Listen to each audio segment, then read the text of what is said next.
के सम्मान की रक्षा नहीं कर पाए तो घर जाके अपनी बहन बेटियों को क्या जवाब दे पाएंगे, ये भी सवाल अब अपने आप से करना। हम अपनी बहनों के सम्मान की रक्षा नहीं कर पा रहे हैं तो हमारा जीवन बेकार है। बहुत गुस्सा है लोगों के अंदर, बहुत तकलीफ है लोगों के अंदर। अगर आज ऐलान हो जाए तो दिल्ली में बैठे बादशाह को ये खबर लग जाएगी कि कुछ ही घंटों में जो है सारे बॉर्डर सील करने पड़ेंगे। किसी ताकतवर को मैं अपनी बहनों के सम्मान से नहीं खेलने देता। उस दिन जो हुआ वहां मुझे उस बात की टीस जीवन के आखिरी क्षण तक रहेगी कि किस तरह खून के आंसू इन लोगों ने रोए, लेकिन उसका बदला लेना उसका एकमात्र कारण इस तरीका यही है। तो इतिहास गवाह है भारत का कि जिन्होंने अंग्रेजों के दांत खट्टे किए वो इस सरकार के दांत भी खट्टे करके दिखाएंगे, इनकी तानाशाही के दांत भी खट्टे करके दिखाएंगे। अपना ऐलान कर दिया कि इकट्ठे होकर दिल्ली की तरफ चलेंगे, उस दिन वो पुलिस गिरफ्तार करके उसको जेल भी भेज देगी। आप मेरी बात को याद रखना बस।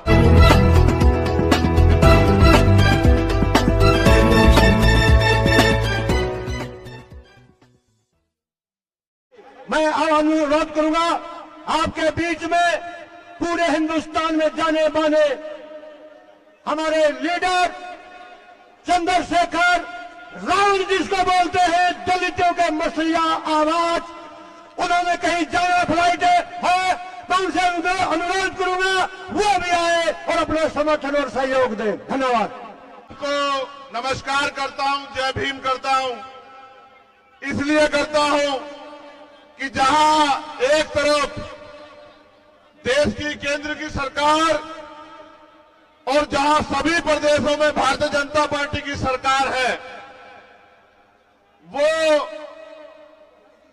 इस अन्याय के समर्थन में खड़ी है, वहीं इस देश की किसान कमेरी कौम जो हमेशा से अन्याय के, चाहे वो अंग्रेजों का अन्याय हो या किसी और का अन्याय हो, जिन्होंने हमेशा मुकाबला किया, उन कौमों ने फिर मान सम्मान और पगड़ी की इस लड़ाई में आवाज दी है।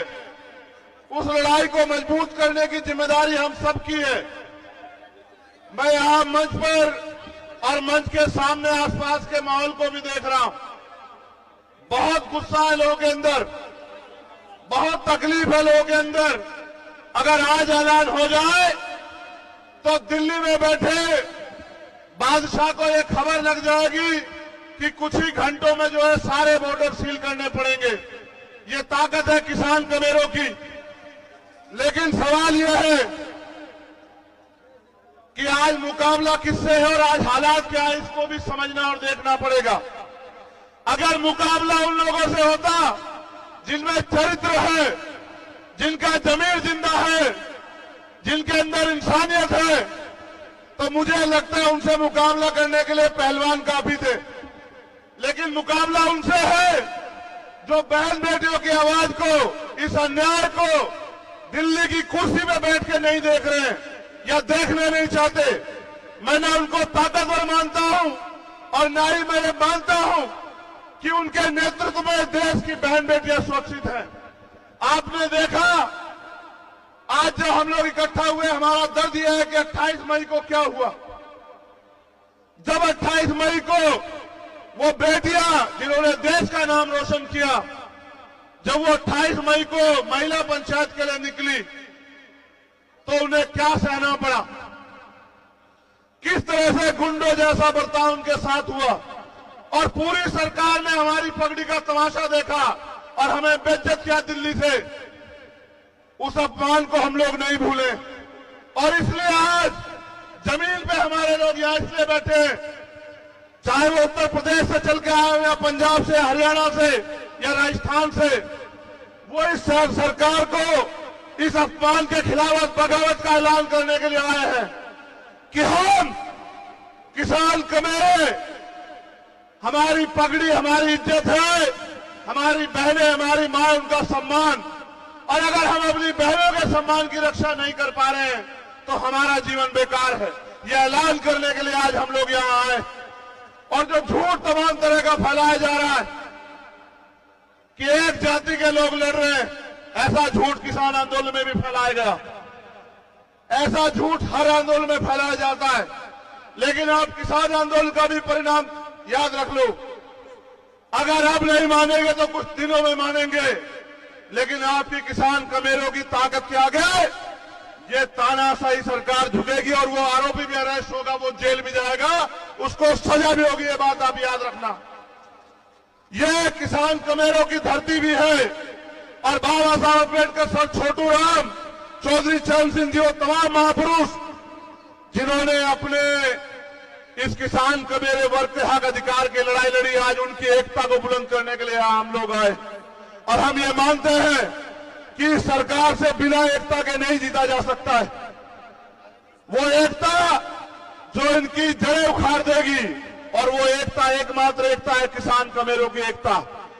गांव में रहने वाला किसान कमेरा जो एक दूसरे का साथी है, अगर वो एकजुट हो जाएगा, भाईचारा बनाएगा, इनकी नफरत के एजेंडे में नहीं आएगा और हक हकूक की लड़ाई सड़क पे लड़ेगा, अपने नेताओं के, अपने लीडर के हक हकूक उनके निर्देश में काम करेगा, तो मेरा ये मानना है कि आज नहीं तो बहुत जल्द ये सरकार घुटनों पे आएगी और देश के प्रधानमंत्री फिर से माफी मांग किसानों से, कमेरों से, महिला पहलवानों से, हमारे पुरुष पहलवानों से, हमारे कोचों से, सबसे माफी मांगेंगे और ये कहेंगे कि हमने गलती की, हमने गुंडेगार आरोपी का साथ दिया।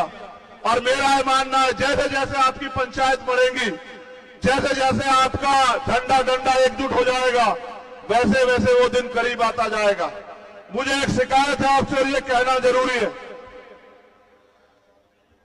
आज हमें अपनी पगड़ियों को अपनी बहनों के सम्मान में इकट्ठा कर लेना चाहिए। जब बात आन पे आ जाए, जब बात इज्जत पे आ जाए, तो फिर हमें अपने नाक को नहीं देखना चाहिए, अपनी पगड़ी को नहीं देखना चाहिए। हमारी पगड़ी, हमारी बहनें, हमारा गौरव, हमारा सम्मान। मैं ये बात आपसे इसलिए कह रहा हूं कि हालात देखे, अगर हम अपनी बहनों के सम्मान की रक्षा नहीं कर पाए तो घर जाके अपनी बहन बेटियों को क्या जवाब दे पाएंगे, ये भी सवाल आप अपने आप से करना। आज हमें अपनी पगड़ी की नहीं, अपनी एकता को मजबूत करने की जरूरत है। हमें सर्वे सर्वा बनने की नहीं, हमें अपने हिस्से में इस जीत को लेने की नहीं। ये बहन बेटियां हमारी पहलवान जीते, उनके आंसुओं का मोल हो और फिर कोई ताकतवर हमारी पगड़ी से ना खेल पाए, इस बात का भी ध्यान रखना है, इस बात की भी इज्जत रखनी है। आज ये जिम्मेदारी हमारे कंधों पर है सब लोगों के। इसलिए मैं आपसे कहना चाहता हूं, अगर वाकई में जीतना है तो एकजुट होकर लड़ो। और हमारे पास गार्जियन के रूप में गवर्नर साहब बैठे हैं, 2-3 मसले जो उन्होंने उठा रखे हैं, चाहे वो पुलवामा का हो या किसानों के लिए एमएसपी की गारंटी का हो या मजदूरों के लिए न्यूनतम वेतन का हो, वो तभी कामयाब हो पाएगा जब हम इकट्ठे होकर इस लड़ाई को लड़ेंगे, वरना टुकड़ों में बट के हम कभी जीत नहीं सकते हैं। मैं आपको अपने समाज की तरफ से, किसान कमेरे समाज की तरफ से गारंटी देता हूं कि जहां इस सम्मान की लड़ाई में बजरंग यहां बैठे हैं, आप पूछ लो, जिस दिन से हम लोग लड़ना हमने शुरुआत किया था, एक दिन मुझसे गलती हुई क्योंकि हमारे लोगों ने झारखंड में सभा रखी हुई थी। मैं ऐलान करके कह रहा हूं, देश के प्रधानमंत्री जी सुनेंगे, अगर उस दिन मैं वहां होता, मैं बहुत दुखी हूं इस बात से। मैंने कहा झारखंड के मंच पर जब मैंने सुना, तो किसी ताकतवर को मैं अपनी बहनों के सम्मान से नहीं खेलने देता। उस दिन जो हुआ वहां, मुझे उस बात की टीस जीवन के आखिरी क्षण तक रहेगी कि किस तरह खून के आंसू इन लोगों ने रोए, लेकिन उसका बदला लेना, उसका एकमात्र कारण इस तरीका यही है कि हमें उस किसान कमेरे की आवाज को मजबूत करना है। और मैं आपसे कहना चाहता हूं, हमारे खाप के लोगों से मैंने कहा कि इकट्ठे होके लड़ो, इकट्ठे होके। अगर फिर दोहरा रहा हूं, मुकाबला ईमानदार लोगों से होता तो पहलवान बहुत है, और मुकाबला अगर गुंडों से, मवालियों से, तानाशाहों से है, तो इतिहास गवाह है भारत का कि जिन्होंने अंग्रेजों के दांत खट्टे किए, वो इस सरकार के दांत भी खट्टे करके दिखाएंगे, इनकी तानाशाही के दांत भी खट्टे करके दिखाएंगे। और एक पंचायत की घोषणा हुई तो आपने देखा कि उनकी पंचायत कैंसिल होगी। जिस दिन आपने ऐलान कर दिया कि इकट्ठे होकर दिल्ली की तरफ चलेंगे, उस दिन वो पुलिस गिरफ्तार करके उसको जेल भी भेज देगी। आप मेरी बात को याद रखना। बस मैं आपसे ये कहने के लिए आया हूं और यहां जो हमारे सम्मानित नेता हैं भीम आर्मी आजाद समाज पार्टी के, उनसे भी कहना चाहता हूं, ये हक हकूक की लड़ाई है। मैं आपसे कह रहा हूं, बुलावा नहीं भेजा जाएगा, कोई पंचायत हो, तन मन धन से और इतनी ताकत से लड़ना कि इतिहास आपको याद रखे कि आपने बहनों के सम्मान की रक्षा करी। और जहां आवाज देगी पंचायत, फिर कह रहा हूं, इकट्ठे रहना, एकजुट रहना, बंद मुट्ठी रहना। जहां आवाज देगी, जहां किसान कमेरों की आवाज पे पसीना बहेगा, मैं आपसे वादा करता हूं कि अपने खून के एक बूंद बहनों के सम्मान में हम लोग देने का काम करेंगे। और अगर आप पंचायत ऐलान कर दे कि खींच के लाना है, मीडिया के लोग सुन लेना, तो इतना दम भी रखते हैं कि खींच के भी लेके आएंगे, इस बात को भी आज याद रखना। क्योंकि संविधान को मानते हैं, कानून को मानते हैं, इसलिए चुप हैं। अगर संविधान कानून को ना मानते, किसी को इतनी इजाजत नहीं देते कि हमारी पगड़ी से खेल ले। वो बहनें हमारा गौरव थी, है और रहेगी। और उनकी तरफ, उनके सम्मान पे आग उठाने वाले याद रखें, सत्ता के दम पे ताकतवर हो, तुमसे सत्ता भी छीन लेंगे और तुम्हारा घमंड भी छीन लेंगे, याद रखना। बहुत बहुत धन्यवाद। जय जवान, जय किसान, हमारी एकता जिंदाबाद, किसान का मेरा जिंदाबाद।